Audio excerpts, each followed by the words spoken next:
Hunian 2 lantai ini berada di perumahan Muka Kuning Indah 1 Kota Batam. Pemiliknya Pak Sutri Dr. Teti Rumondang Harahap dan Ahmad Yuda Siregar yang baru membelinya pada Februari 2023. Dr. Teti wanita karir yang sibuk dan kaya. Lahir dan besar di Padang Sidimpuan, Sumatera Utara, dia lulusan Fakultas Kedokteran USU.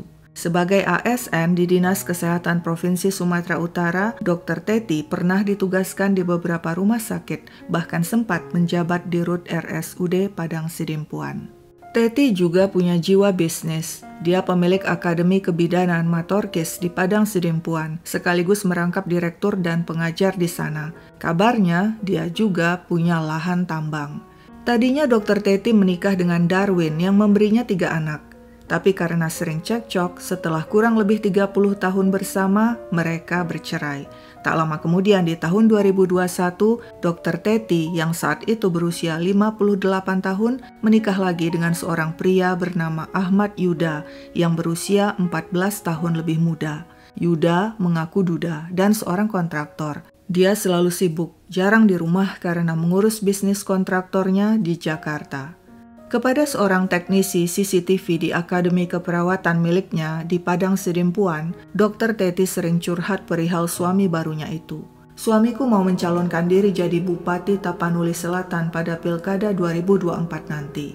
Awalnya Teti bilang dia bersedia mendanai pencalonan itu, meskipun kemudian dia berubah pikiran dan melarang sang suami ikut pencalonan. Tapi Yuda ngotot. Selain sibuk dengan karir dan usahanya, Dr. Teti juga pernah sibuk berurusan dengan pengadilan terkait dugaan penipuan yang dialaminya sehubungan dengan pengurusan izin perubahan status Akademi Kebidanan Matorkis miliknya menjadi Sekolah Tinggi Ilmu Kesehatan. Kabarnya Teti sudah mengeluarkan uang hingga 1,5 miliar, tapi status Matorkis tidak kunjung berubah. Untunglah kemudian kasus itu selesai dan uang Teti kembali.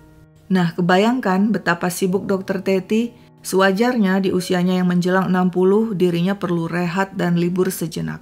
Tidak heran dia kemudian membeli rumah di Batam, tak jauh dari usaha kos-kosan miliknya yang dihuni belasan penyewa. Jadi setiap berkunjung dan liburan ke Batam, dia bisa tinggal di rumah itu.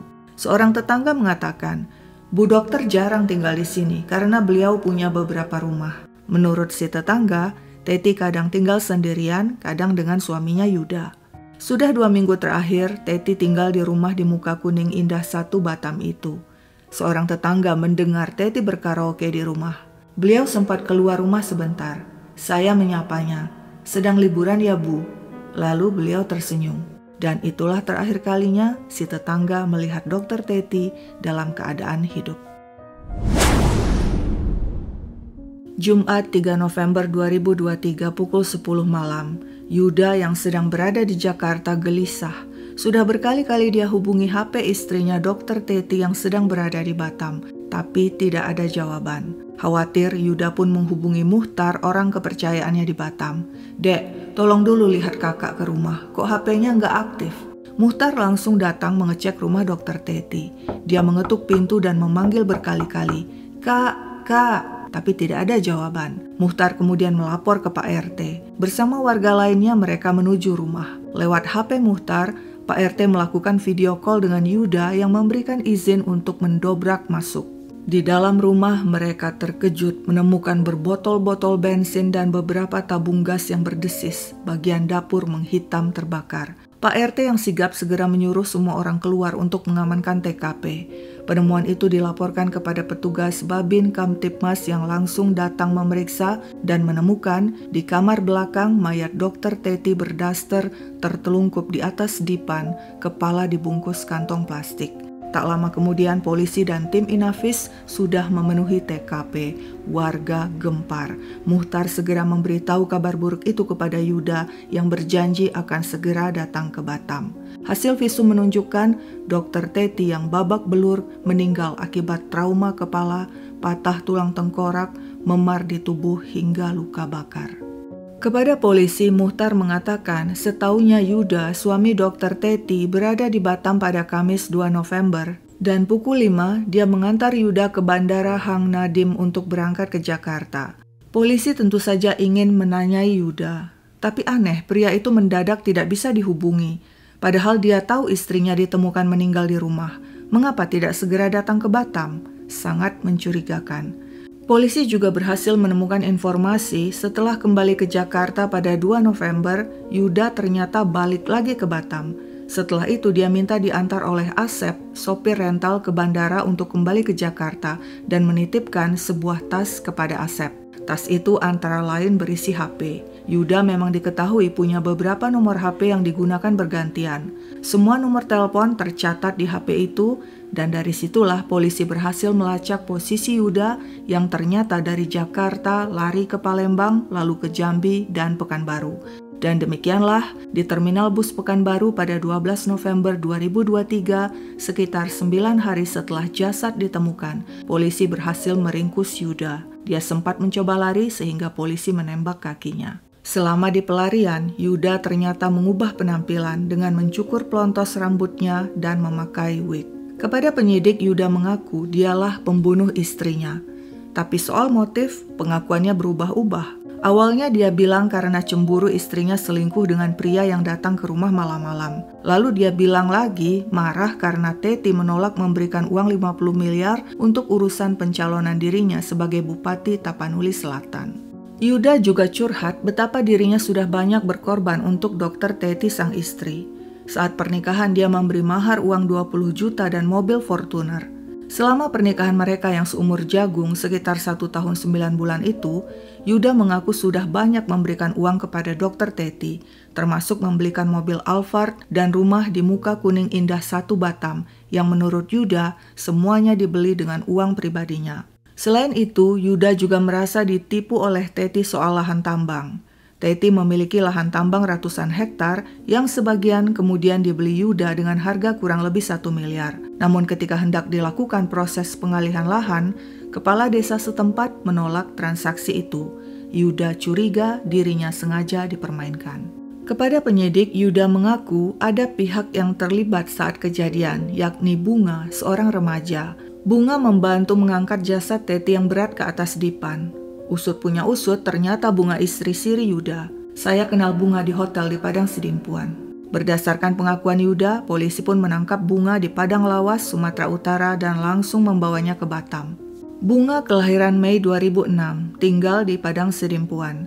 Ketika orang tuanya bercerai, dia dititipkan kepada neneknya yang berjualan beras di Pasar Kodok. Putus SMA, masa depan Bunga suram, tidak jelas. Hingga suatu hari dia berkenalan dengan Yuda. Jika menurut Yuda mereka bertemu di hotel di Padang Sidimpuan, lain lagi cerita Bunga. Bunga bilang dia berkenalan dengan Yuda saat sedang jualan ayam penyet di Padang Sidimpuan. Yuda mengiming-imingi pekerjaan di kantor di Batam. Namun setiba di Batam, Yuda malah menikahi Bunga secara siri. Saya tadinya dijanjikan kerja komputer, tapi pas di Batam saya malah dinikahi. Saya tidak bisa berbuat apa-apa. Kepada Bunga, Yuda mengaku duda dan bilang, mamaku jaksa, orang tuaku punya banyak bisnis, aku yang menjalankan. Aku mau ikut pilkada. Saat menikah, usia Bunga 16 tahun, seumuran dengan anak sulung Yuda. Pernikahan itu tercatat pada Februari 2023, dan di bulan itu juga menurut Bunga, Yuda membeli rumah di Muka Kuning Indah 1 yang kemudian jadi tempat pembunuhan Dr. Teti. Selama menikah, Bunga dan Yuda sering bolak-balik Padang Sidimpuan dan Batam. Bunga mengaku dirinya tidak tahu Dr. Teti adalah istri Yuda. Ternyata selama ini bukan hanya Teti dan Bunga yang jadi istri kedua dan ketiga Yuda. Sebab Yuda juga punya istri pertama, istri sah secara hukum negara yang bernama Lina. Yuda menikahi Lina pada tahun 2004 di Desa Nagasaribu, Humbang Hasundutan, Sumatera Utara. Mereka memiliki 4 anak. Kata orang pekerjaan Yuda tidak jelas, tapi Lina bilang Yuda toke sawit, dia punya bisnis sawit. Setiap bulan dari hasil sawit dia beri saya nafkah 5 juta. Sejak saya hamil anak keempat sekitar 5 tahun belakangan, Yuda jarang pulang ke rumah. Lina mengaku tidak tahu Yuda punya istri kedua dan ketiga. Bagaimana sebenarnya kronologi kejadian? Semuanya terungkap di persidangan yang digelar di Pengadilan Negeri Batam. Begini ceritanya. Pada Rabu 1 November 2023 menjelang pukul 9 malam, Yuda yang sedang berada di Batam pulang ke rumah di Muka Kuning Indah 1. Dia heran melihat seorang pria tidak dikenal keluar rumah. "Siapa kamu? Dari mana?" tanya Yuda. Dengan logat Jawa, pria itu mengatakan dirinya rekan Teti dari Jawa. Yuda yang curiga langsung menanyakan hal itu kepada Teti yang sedang berada di kamar belakang. "Itu tadi siapa?" "Rekanan dari Medan," jawab Teti. "Orang itu bilang dia dari Jawa, kau bilang dari Medan. Kalau dia orang Medan kok ngomongnya logat Jawa?" Teti kembali menegaskan pria itu rekanannya. Yuda menanggapi dengan sinis. "Emang banyak rekananmu? Kemarin juga." "Dari mana kau tahu?" tanya Teti. "Dari si Hesti, katanya ada tamu sampai sore baru pulang." Selanjutnya Yuda mulai menyinggung soal rencananya mencalonkan diri jadi bupati. "Dari mana uangnya?" tanya Teti. Yuda geram, sebab sebelumnya Teti sudah berjanji akan mendukung pencalonan dirinya sebagai Bupati Tapanuli Selatan tahun 2024. Untuk pencalonan tentu butuh modal tidak sedikit, dan rencananya Yuda akan meminjam uang dari Rudi rekannya sebesar 70 miliar. Dengan rincian 50 miliar akan dipakai sebagai dana pencalonan bupati dan sisanya 20 miliar untuk Teti. Sebagai jaminan adalah surat-surat kepemilikan lahan tambang milik Teti seluas ratusan hektar di kawasan Aik Nabara, Mandailing, Natal, Sumatera Utara. Jika uang 50 miliar itu sudah di tangan, rencananya Yuda akan segera berangkat ke Jakarta melobi partai-partai politik untuk mendukung pencalonannya. Tapi kini Teti malah ingkar janji dan menolak memberi jaminan. Yuda naik pitam. "Jangan munafik kau, kalau pinjaman itu cair semua gampang diatur. Untuk politik, untuk buka hutan ditebas, jual kayunya. Hasil jual kayu bisa untuk bayar bibit sawit. Dari sawit nanti bisa untuk memenuhi keinginanmu. Mau bangun yayasan, mau bangun masjid, gampang. Makanya tepati janjimu." Pertengkaran pun pecah. "Begu kau," hujat Yuda. "Kau yang setan," balas Teti lalu menampar Yuda. Yuda yang kalap meninju rahang Teti 2 kali. Teti mengamuk. "Aku dokter, aku bius mati kau nanti." Kembali tinju Yuda melayang ke wajah Teti. Wanita itu jatuh dengan posisi tertelungkup di atas tempat tidur. Selanjutnya Yuda mengambil alu kayu dan memukul kepala Teti 2 kali. Teti tidak bergerak. Yuda terdiam. Karena bingung dia pergi dengan mobil berputar-putar. Menjelang pukul 11 malam baru dia pulang. Dia ingin memindahkan tubuh Teti, tapi tidak kuat karena tubuh Teti besar dan berat. Setelah berpikir-pikir, pukul 3 pagi Kamis 2 November, Yuda menjemput istri ketiganya Bunga yang menginap di hotel. Kepada Bunga, Yuda mengatakan dia telah membunuh seorang wanita di rumah Muka Kuning Indah 1. Selama ini perempuan itu selalu mengganggu dan mengguna-gunainya. "Aku perlu bantuanmu mengangkat tubuhnya," kata Yuda kepada Bunga. Setiba keduanya di rumah, Yuda terkejut. Ternyata Teti masih hidup dan mereka kembali bertengkar. Yuda mengamuk dan menyetrum Teti dengan alat yang sudah disiapkannya. Teti mengerang kesakitan dan sempat bangkit. Namun tanpa ampun Yuda menghajar dengan alu kayu lantas membekap wajah sang istri dengan bantal. "Tadi kau bilang mau bius aku mati kan? Bagus aku duluan matikan kau." Yuda kemudian memanggil Bunga. "Ambil air dalam baskom." Lantas dia benamkan kepala Teti ke dalam baskom dan membiarkan selama 1 jam hingga pukul 5 pagi. Yuda yakin Teti sudah tewas. Selanjutnya dia bungkus kepala Teti dengan kantong plastik hitam. "Ayo kita angkat ke kamar," katanya pada Bunga. Mereka pun mengangkat tubuh Teti ke dalam kamar dan menaruhnya di atas dipan. "Bersihkan darah di lantai," perintah Yuda pada Bunga. Pukul 7 pagi mereka meninggalkan rumah dengan mobil menuju pelabuhan Sekupang agar Bunga bisa segera kabur ke kampungnya. Tapi terlambat, kapal sudah pergi. Keduanya pun berbalik dan sarapan dulu. Setelah itu Yuda memberikan uang 6 juta untuk ongkos sekaligus pegangan kepada Bunga yang rencananya besok akan balik ke kampung. Setelah mengantar Bunga ke hotel, Yuda kembali ke rumah. Saat itu dia memutuskan membakar rumah agar jasad Teti ikut terbakar guna menutupi pembunuhan yang dilakukannya. Demikianlah kepada kenalannya Kadek dia minta dibelikan 8 tabung gas dan memberikan uang sekitar 7 juta. Selanjutnya Yuda membeli obat nyamuk bakar, 20 botol bensin, juga mengumpulkan ranting-ranting di parit depan rumah lalu menjemurnya di parkiran mobil. Pukul 3 sore Yuda bersiap membakar rumah. Tabung gas dia susun di dalam kamar belakang, dan di setiap tabung dia tempelkan sebotol bensin, ranting-ranting, serta kain. Dia coba membakar, tapi gagal, karena ranting yang diambilnya dari parit ternyata masih basah. Yuda kemudian meninggalkan Teti begitu saja dan berangkat ke Jakarta. Di Jakarta dia sempat bertemu rekannya Rudi untuk membicarakan dana pinjaman untuk pencalonan bupati. Esoknya pagi Jumat 3 November dengan pesawat, Yuda berangkat dari Jakarta kembali ke Batam. Dia datangi hotel tempat Bunga menginap, tapi ternyata Bunga sudah check out dan kembali ke kampung di Sumatera Utara. Yuda pun mendatangi rumah sekitar pukul 12 siang. Dia langsung mengecek Teti di kamar belakang. Bukan main kaget dirinya melihat roti yang tadinya ada 4 lembar kini tinggal 2. Jangan-jangan Teti masih hidup dan memakan roti itu, pikirnya panik. Kepada Teti yang diam tidak bergerak, Yuda berkata, "Kau masih hidup enggak? Kok roti berkurang? Kalau masih hidup biar ku bawa kau ke rumah sakit. Jangan kau pura-pura, nanti ku bakar. Kau mau lari kemana? Terlalu menderita kau nanti. Kutunggu 15 menit ya, kau kasih aku tanda-tanda." Karena Teti tetap diam, Yuda kemudian menyalakan obat nyamuk bakar dan menaruhnya di dekat pintu kamar. Lalu dia naik ke lantai atas, mencari surat-surat lahan tambang milik Teti dan kunci lemari yang ditemukannya di bawah spring bed. Dia masukkan semuanya ke dalam tas. Selanjutnya dia kembali mengecek Teti. Untuk memastikan Teti benar-benar tewas, dia pukul kepala Teti berkali-kali dengan alu dan terakhir menusuk lehernya dengan pisau sambil berkata, "Lebih baik aku matikan kau sekalian." Setelah membuang alu kayu ke parit di depan rumah, Yuda membuka lemari dengan kunci yang ditemukannya dan mengambil kartu NPWP. Nah, saat itulah dia lihat seekor kucing sedang makan roti di lantai kamar. Kini dia sadar yang memakan roti ternyata bukan Teti, melainkan kucing.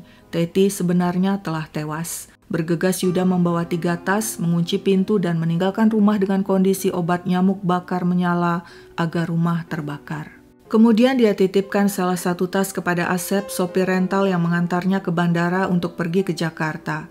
Di Jakarta, Yuda kembali bertemu Rudi dan menunjukkan surat-surat lahan tambang. Rudi mengatakan surat-surat itu bisa dijadikan jaminan. "Kau mau pinjam berapa?" 10 miliar, jawab Yuda. "Untuk apa?" tanya Rudi. "Untuk buka hutan, jual kayu. Besoklah pastinya." Kemudian mereka berpisah dan Yuda kembali ke penginapan. Sekitar pukul 10 malam, Yuda yang pura-pura khawatir sengaja menelpon orang kepercayaannya Muhtar di Batam untuk mengecek Teti di rumah karena HP-nya tidak bisa dihubungi. Muhtar kemudian melaporkan Teti ditemukan meninggal dan TKP sudah ramai oleh polisi. Yuda yang ketakutan kemudian memutuskan kabur ke Pekanbaru. Di sana lagi-lagi dia bertemu Rudi. "Kapan pencairan 10 miliar?" Rudi yang sudah mendengar kabar di internet tentang Yuda jadi buronan, buru-buru bilang, "Tidak ada lagi perbincangan, aku ada urusan mendadak." Lalu dia bergegas pergi meninggalkan Yuda. Demikianlah Yuda yang kebingungan melarikan diri dari kejaran aparat, berpindah dari satu tempat ke tempat lain hingga akhirnya berhasil diringkus polisi di Pekanbaru.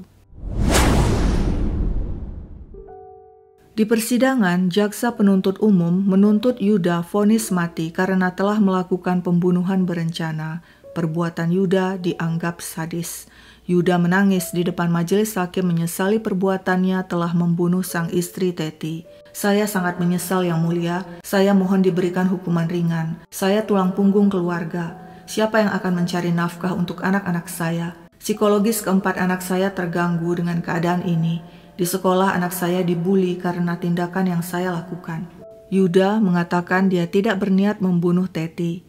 Lina, istri pertama Yuda, turut hadir di persidangan. Dia memaafkan kesalahan dan kebohongan Yuda selama ini dan mohon majelis hakim memberi keringanan hukuman. Namun keluarga korban ingin Yuda divonis mati. Pada akhirnya majelis hakim menyatakan Yuda bersalah telah melakukan pembunuhan berencana. Tidak ada hal yang meringankan.